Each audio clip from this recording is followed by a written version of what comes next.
What if I tell you कि एक secret family पूरे यूरोप की मालिक है। एक ऐसी फैमिली जिसके कंट्रोल में यूरोप के सारे बड़े banks, industrialists, politicians, bureaucrats, diplomats और इवन मिलिट्री ऑफिशियल्स हैं। 2023 में इस फैमिली की नेटवर्थ थी $700 बिलियन, जो कि Elon Musk, Jeff Bezos, Warren Buffett, Mukesh Ambani और इवन गौतम अदानी की कंबाइंड नेटवर्थ से भी कहीं ज्यादा है। व्हाइट हाउस से लेकर वर्ल्ड इकोनॉमिक फोरम और इवन यूनाइटेड नेशंस तक हर जगह इस फैमिली का इन्फ्लुएंस है। इतना पैसा, पावर और इन्फ्लुएंस होने के बावजूद आपको शायद इनका नाम भी ना पता हो। इवन अगर आप फोर्ब्स की टॉप बिलियनियर्स की लिस्ट भी देखें तो उसमें भी इस फैमिली के किसी एक मेंबर का नाम भी आपको नजर नहीं आएगा। और उसकी वजह यही है कि ये फैमिली चाहती ही नहीं है कि कोई भी इनके बारे में कुछ भी जाने, और इसीलिए किसी टीवी, मैगजीन या पब्लिक कॉन्फ्रेंस में आपको ये फैमिली कभी नजर नहीं आएगी। ये है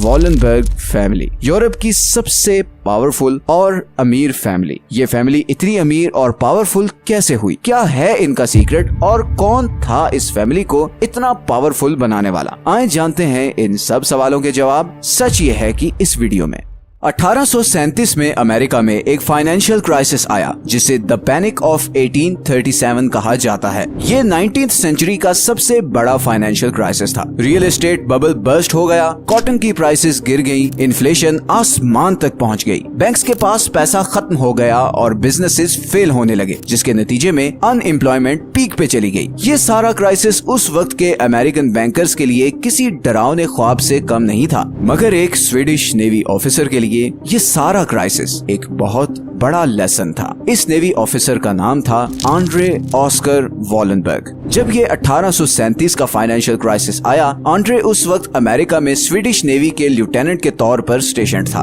उसने इस सारे क्राइसिस को बड़ा क्लोजली मॉनिटर किया। वो ये समझ चुका था कि इस सारे क्राइसिस के जिम्मेदार अमेरिकन बैंकर्स हैं। उनकी इनकॉम्पिटेंस में आंड्रे के लिए लेसन था कि बैंक्स को कौन सी गलतियां नहीं करनी चाहिए, और ये भी कि उसके अपने कंट्री के बैंक्स एक बहुत बड़ी अपॉर्चुनिटी मिस कर रहे हैं। असल में उस टाइम स्वीडिश बैंक्स बड़े ही घिसे पिटे तरीके से चल रहे थे। सबसे बड़ा प्रॉब्लम ये था कि एक जगह से दूसरी जगह पैसे भेजना बहुत मुश्किल था। इंटरेस्ट रेट्स बहुत ही लो थे और सबसे बढ़कर स्वीडिश बैंक्स किसी भी इंडिविजुअल या कंपनी को लोन नहीं देते थे। मतलब बैंक्स सिर्फ एक लॉकर या तिजोरी के तौर पर काम कर रहे थे। मतलब ऐसे टाइम पर जब स्वीडन में इंडस्ट्रियलाइजेशन स्पीड पकड़ रही थी, मल्टीनेशनल्स लॉन्च हो रही थी, स्वीडन की इकोनॉमी जबरदस्त बूम एक्सपीरियंस कर रही थी और रेल रोड इंफ्रास्ट्रक्चर डेवलप हो रहा था। स्वीडिश बैंक्स लोन न देने की वजह से इन सारी अपॉर्चुनिटीज को मिस कर रहे थे। देखिए, बैंक्स बहुत पावरफुल चीज होते हैं, इतने पावरफुल कि आज अमेरिका इन्हीं बैंक्स के थ्रू पूरी दुनिया को कंट्रोल कर रहा है। बैंक्स की ये पावर आती है उनके बिजनेस मॉडल से। अब बैंक्स का बिजनेस मॉडल क्या है? ये बैंक्स कैसे काम करते हैं? बहुत ही सिंपल वे में अगर समझाऊं तो बैंक्स आपके दिए हुए पैसे को आगे किसी और इंसान या कंपनी को एज अ लोन देते हैं और फिर उस पर इंटरेस्ट चार्ज करते हैं, जो कि उनका प्रॉफिट होता है। फॉर एग्जाम्पल, दो लोग हैं, एक मैं और एक मेरा दोस्त अली। अब सपोज करें मैंने बैंक में 1000 रुपए सेविंग अकाउंट में डिपॉजिट करवाए और बैंक उस 1000 पर मुझे 5% इंटरेस्ट देता है,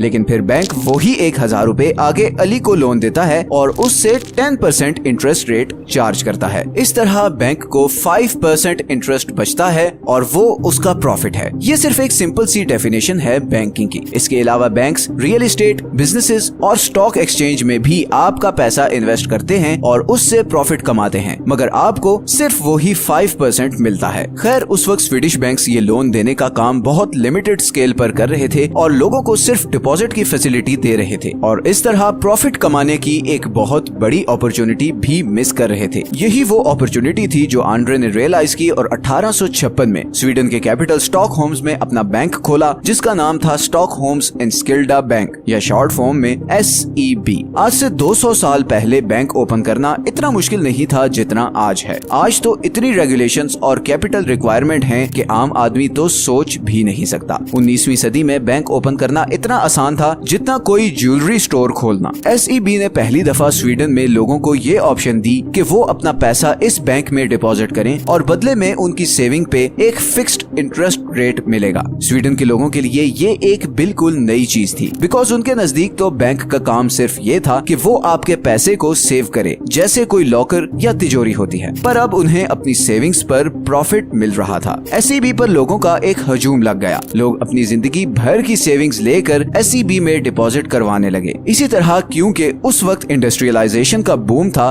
तो बहुत से बिजनेसमैन एसईबी से आकर लोन लेना शुरू हो गए। वॉलनबर्ग एक तरफ से आम लोगों की सेविंग्स पकड़ रहा था और फिर वही सेविंग्स आगे इंडस्ट्रियलिस्ट्स और बड़े बड़े बिजनेसमैन को हाई इंटरेस्ट रेट पर एज अ लोन दे रहा था। चंद सालों में ही एसईबी पूरे स्वीडन पर छा चुका था। स्वीडन के हर बंदे का पैसा किसी न किसी तरह एसईबी के पास था। मतलब सिचुएशन कुछ ऐसी थी कि या तो आपका पैसा एसईबी में डिपॉजिट है, या फिर आप एसईबी से लिया हुआ लोन पे ऑफ कर रहे हो, या फिर आप किसी ऐसी कंपनी में काम कर रहे हो जिसने एसईबी से लोन लिया हुआ है। पूरी स्वीडिश इकोनॉमी एसईबी के कंट्रोल में थी। मगर वॉलनबर्ग फैमिली इधर रुकने वाली नहीं थी। उन्हें और पैसा और पावर चाहिए थी। उन्होंने सोचा कि क्यों ना इस सारे पैसे से स्वीडन की सारी बड़ी कंपनीज खरीद ली जाएं। और फिर वॉलनबर्ग्स ने रेलवे से लेकर factories, shipping ports, press, real estate, हर चीज में पैसा इन्वेस्ट करना शुरू कर दिया। स्वीडन की शायद ही कोई इंडस्ट्री हो जिसमें वॉलनबर्ग्स के स्टेक्स ना हो। स्वीडन की सारी इकोनॉमी, सारा पैसा, सारे लोग सिर्फ एक फैमिली के कंट्रोल में थे। और ये कंट्रोल अब स्वीडन से निकलकर यूरोप और फिर पूरी दुनिया में फैलने वाला था। वॉलनबर्ग फैमिली की इसी बढ़ते हुए कंट्रोल को देखते हुए स्वीडिश गवर्नमेंट ने 1916 में एक लॉ पास किया, जिसके अकॉर्डिंग कोई भी बैंक किसी भी कंपनी के लॉन्ग टर्म शेयर्स होल्ड नहीं कर सकता था। ये एक बहुत बड़ा सेटबैक था वॉलनबर्ग फैमिली के लिए, मगर उन्होंने इसका भी सोल्यूशन निकाल लिया। वॉलनबर्ग्स ने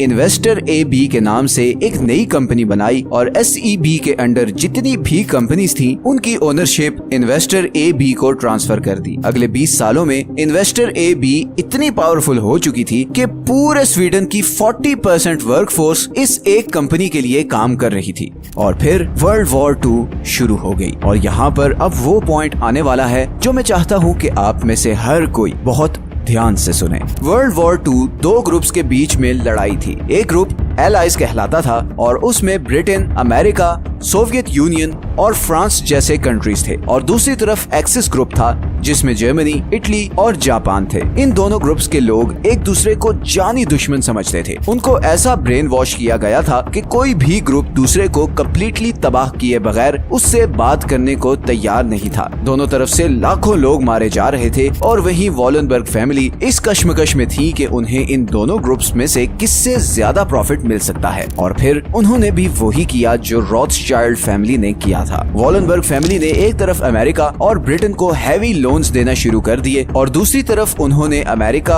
और ब्रिटेन के दुश्मन जर्मनी की सारी बड़ी हथियार बनाने वाली कंपनीज को खरीदना शुरू कर दिया, ताकि जर्मनी को वेपन्स की सप्लाई खत्म ना हो। और ये सब वॉलनबर्ग किसी चैरिटी के लिए नहीं कर रहे थे, बल्कि उन्होंने इन तीनों कंट्रीज से सीक्रेट एग्रीमेंट्स किए, जिसके अकॉर्डिंग वॉर खत्म होने के बाद एक तरफ जर्मनी SEB को फ्री ऑफ कॉस्ट जर्मनी में ब्रांचेस खोलने देगा और सारी post war development funding SEB के थ्रू ही होगी। और इसी तरह अमेरिका और ब्रिटेन में भी SEB को स्पेशल रिलैक्सेशंस दी गई। एक चीज हमेशा याद रखें, बिजनेसमैन कभी घाटे का सौदा नहीं करता, और वॉर सबसे बड़ा बिजनेस है। वॉर एक इंडस्ट्री है और उसको चलाने वाले कभी भी नहीं चाहेंगे कि दुनिया में अमन हो। अमेरिका अफगानिस्तान वॉर में 10 लोग अरबपति बने थे। रशिया यूक्रेन वॉर के बारे में ऐसी रिपोर्ट्स लीक हुई हैं जिनसे पता चलता है कि ये वॉर क्यों लंबी होती जा रही है। ये बिलियंस ऑफ डॉलर्स की गेम है। आपको लगता है कि इंडिया पाकिस्तान में तनाव रिलीजन या आइडियोलॉजिकल डिफरेंस की वजह से है, तो बहुत बड़ी भूल है आपकी। बिलियंस ऑफ डॉलर्स दोनों कंट्रीज अपने डिफेंस पे खर्च करते हैं। जिन कंट्रीज या ग्रुप से ये दोनों कंट्रीज ये हथियार खरीदते हैं, आपको क्या लगता है वो कभी चाहेंगे कि इन दोनों कंट्रीज में अमन हो?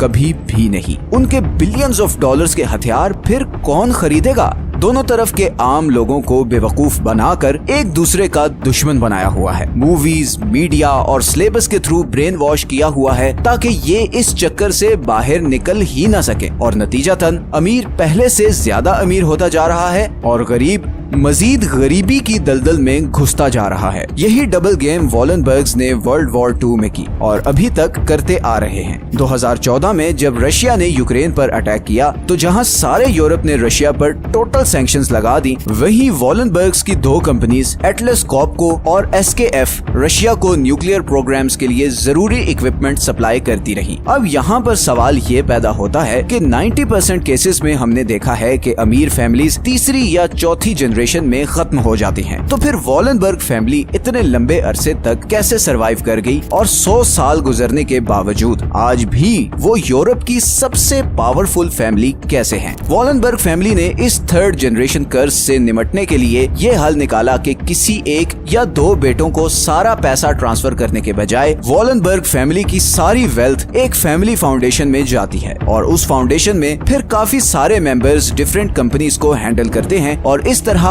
कोई एक फैमिली मेंबर पूरी वॉलनबर्ग एम्पायर को डिस्ट्रॉय नहीं कर सकता। एक और रूल ये भी है कि जिस फैमिली मेंबर को कोई कंपनी दी जाती है उसे पहले 8 से 10 साल कंपनी में निचले लेवल पर काम करना होता है ताकि वो कंपनी के सारे प्रोसेसेस और वर्किंग जान जाए और अपनी वर्थ प्रूव करने के बाद ही उसे मैनेजमेंट रोल दिया जाता है। यही वो अप्रोच है जिसने इस फैमिली को आज भी जोड़ कर रखा हुआ है और यही वो चीज है जो वैंडरबिल्ट फैमिली ने नहीं की थी। वैंडरबिल्ट फैमिली 19वीं सदी में पूरी दुनिया की सबसे अमीर फैमिली थी, मगर आज आपको उनका नाम भी कहीं सुनने को नहीं मिलता। 1973 में जब वैंडरबिल्ट फैमिली का एक रियूनियन हुआ तो उसमें कोई एक फैमिली मेंबर भी मिलियनेयर नहीं था। पैसा, अमीरी, पावर, ये बहुत ही खतरनाक चीजें हैं। इस वीडियो में तो सिर्फ कुछ एग्जांपल्स शेयर की हैं हमने आपके साथ। तारीख गवाह है कि इंसान बहुत ही सेल्फिश साबित हुआ है, इतना सेल्फिश कि दूसरे की लाश पे भी उसे अपना फायदा नजर आए तो वो पीछे नहीं हटेगा। अगर आपको आज की वीडियो पसंद आई है तो इसे लाइक और चैनल को सब्सक्राइब जरूर कर दें और नीचे कमेंट्स में अपनी ओपिनियन जरूर दें। ये हैं वो सारे सोर्सेज जहां से हमने इस वीडियो के लिए कंसल्ट किया है। मिलते हैं नेक्स्ट वीडियो में एक और इंटरेस्टिंग टॉपिक के साथ। अल्लाह हाफिज।